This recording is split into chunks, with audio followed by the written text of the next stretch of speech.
সকাল বন্ধুরা, তো আজকে সকাল সকাল এই যে দেখুন মেথি শাক। তো মেথি শাকগুলো আমি আগে ভালো করে বেছে কেটে নিয়েছিলাম, নিয়ে ভালো করে ধুয়ে নিয়েছি। তো মেথি শাকগুলো আমি এবার কুচিয়ে নেব ভালো করে, সুন্দর করে নিয়ে মেথি শাকগুলো ভাজবো বেগুন দিয়ে, আলু দিয়ে। তো চলুন আগে তার জন্য মেথি শাকগুলো ভালো করে কেটে নিই। দেখুন মেথি শাকটা কিন্তু আমি এই যে সুন্দর করে কুচিয়ে নিয়েছি, ঝিরিঝিরি করে কুচিয়ে নিয়েছি।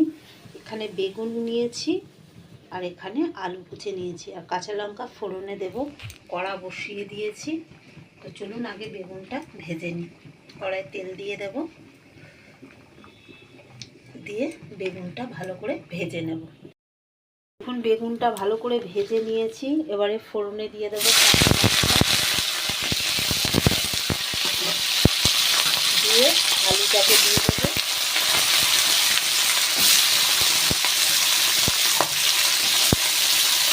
পরিমাণ মতন হলুদ দিয়ে দেবো একেবারেই, আর দেবো না পরে। নুনও পরিমাণ মতন দিয়ে দেবো।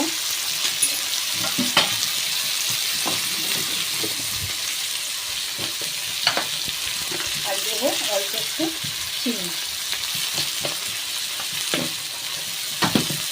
দিয়ে আলুটাকে খুব ভালো করে ভেজে নেব। তারপর মেথি শাকটা দেবো। দেখুন আলুটা কিন্তু আমার সুন্দর করে ভাজা হয়ে গেছে। এবার মেথি শাকগুলো দিয়ে দেবো।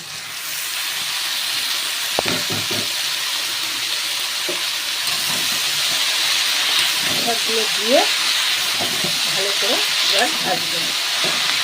লাস্টে আমি বেগুনগুলো দেবো, দিয়ে একটু নাড়াচাড়া করে নামিয়ে নেব।